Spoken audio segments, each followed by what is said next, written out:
নমস্কার বন্ধুরা, শুভ ষষ্ঠী। ষষ্ঠীর অনেক অনেক প্রীতি ও শুভেচ্ছা। তো আজকে থেকে পূজা শুরু। আর দেখতে পাচ্ছ আমার অবস্থা, সকাল থেকে কিন্তু এই যে স্নান টান করে তোমাদের সামনে আসছি তা কিন্তু না, উঠেছি অনেক সকালে, যেহেতু আজকে থেকে পূজা শুরু। আর আজকের দিন অনেক পরিষ্কার পরিচ্ছন্নর ব্যাপার থাকে। সব কিছু করে নিয়ে তারপরে গেলাম স্নান করতে। এই নারকেল টারকেলগুলো সব কিছু মানে চাঁচা পরিষ্কার করা, ঘর টর ঝাড়া মোছা সকল কিছু কমপ্লিট করলাম। করে এই যে নারকেলগুলো এখন ভেজাতে দিয়েছি, তার মধ্যে স্নানটা করলাম, করে সিঁদুর টিঁদুর দিয়ে আসলাম। এখন হচ্ছে নাড়ু করতে হবে। তো মা বলতেছিল যে তিলগুলো রোদে দেওয়া আছে, যে কোটাগুলো রোদে দেওয়া আছে, এগুলো সব নিয়ে আসতে হবে। আর তিলগুলো নিয়ে আসতে হবে। এগুলো সকালেই মা ধুয়ে দিয়েছে, মা আমি দুজনে মিলে ধুইলাম। ধোয়ার পরে এগুলো ছাদে মেলতে দিয়েছিলাম, সেগুলো এখন শুকায় গেছে। কারণ রোদের এত বেশি তাপ ছিল যে 9টার মধ্যে ধোয়া হয়েছে, 12টার মধ্যে কিন্তু শুকায় গেছে, এত তাপ। রোদে কিছুক্ষণ দাঁড়া থাকলে নিজে একদম শুটকি হয়ে যাবে, মানুষ শুটকি হয়ে যাবে, এরকম একটা পরিস্থিতি।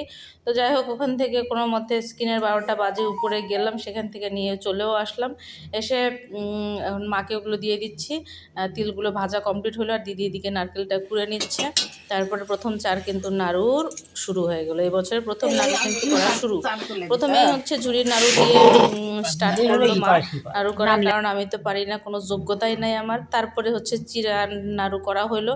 তো দিদি আমি করতেছিলাম, এরই মাঝে তোমাদের দাদাও আসলো, ও হাত মানে হাত লাগাইলো নাড়ু বানাইতে।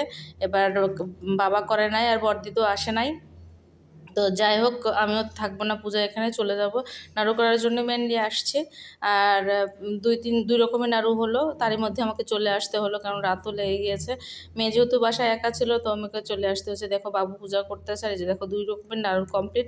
আর এক রকমের নাড়ু উঠতেছে, মানে যে উনুনে আছে, এই যে দেখতে পাচ্ছ নারকেলটা করা হয়েছে, অর্ধেকটা করা হয়েছে, অর্ধেকটা কালকে, কারণ একদিনে সব করা সম্ভব হবে না। নারকেল কোড়া তো অনেক কষ্টের ব্যাপার, সেটা হবে না। তো আর এদিকে আমরা সবাই মিলে খইও বাছলাম। তো ওখান থেকে চলে আসলাম কিন্তু একেবারে বাসায় এসে তো আমার মাথায় হাত, কি যে একটা পরিস্থিতি দেখতেই পাচ্ছ।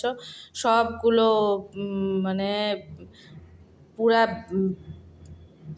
ব্যালকনি, বাথরুম, এগুলোর পরিস্থিতি এত খারাপ যে কি আর বলবো। আমি তো দেখে আমার মাথা খারাপ। এসে প্রায় 1 থেকে 2 ঘন্টা ধরে এগুলো পরিষ্কার করলাম। পুরাটা সিমেন্ট আমি পরিষ্কার করেই গেছিলাম। পূজার মধ্যে দেখো এমনিতে সারাদিন তো অনেক মানে ঝামেলা, কাজ, পরিশ্রম গেল। তার মধ্যে এসে যদি এসব পরিস্থিতি বাসার দেখা যায়, তো মাথাটা কেমন গরম হয়। তো কিছুই করার নাই, পরিষ্কার তো করতে হবে। তো দেখতে পাচ্ছ এখন এগুলো সব কিছু একটা একটা করে পরিষ্কার করলাম। প্রত্যেকটা গাছের গোড়ায় গোড়ায় সিমেন্টে পরিপূর্ণ, সেগুলো ধুয়ে ঝকঝকও করলাম। আর দিদিকে তোমাদের দাদা এসে বাথরুমটা করলো, কারণ বাথরুমে ওখানে আমি করলাম না। এই সময় আবার সে চুল টুল ভেজাতে হবে, তো সে আর চুল ভেজাবো না, এই কারণেই আমি এই দিকেই করতেছি, মানে ব্যালকনি করতেছি। সেটা করতে আমার 2 ঘন্টা লেগে গেল। বাথরুম আবার কি করব। বেসিনের মানে যে জল যাওয়ার যে ব্যবস্থা, সেই জায়গাটাও একদম পুরাটা বন্ধ হয়ে গেছিলো। আবার মানে হাত দিয়ে উঠায় নিলাম অতগুলো ইয়ে। তো যাই হোক, এটা মোটামুটি পরিষ্কার কমপ্লিট করে গেলাম স্নান করতে। স্নান টান করে সে আর শরীর দিচ্ছে না, খাওয়া দাওয়া করে ঘুমায় পড়লে বাসি। তো মোটামুটি করতে পারলাম। আর পাশের বাসায় যে পিসি ছিল, সে পিসি আবার ওই কাগজটা দিল, ওই পলিথিনটা দিল কালকে দেওয়ার জন্য। আজকে দেওয়ার চেষ্টা করলো, তোমার দাদা বলতেছে যে, আমি বললাম কালকে দিলেই হবে, যখন কাজ করবে আবার। তো মোটামুটি পরিষ্কার করেছি, বাথরুমও পরিষ্কার। আর মেয়ে ঘরটা সব মুছে রাখছিল, আমি শুধু প্রত্যেকটা দেওয়ালে আবার সুতির ফোঁটা দিলাম। আর এই তো ছিল আমাদের খাওয়া দাওয়া বলতে, রাত্রেবেলা ভাত রান্না করেই রাখছিল। আর আমি দাদা তরকারি নিয়ে এসছে ওই নিরামিষ হোটেল থেকে। আর মেয়ে বলছিল মেহেদি আনার জন্য। তো মেয়ে যে মেহেদি দিল, অর্ধেকটা দিল, তারপরে আমরা খাওয়া দাওয়া করে নিলাম। তো কেমন হয়েছে মেহেদির ডিজাইনটা, আর তোমাদের ষষ্ঠী কেমন কাটলো অবশ্যই আমাদের বলে। আর আমার ষষ্ঠী দেখতেই পাইলে কেমন কাটলো, মানে কাজ আর ঝামেলার মধ্য দিয়ে।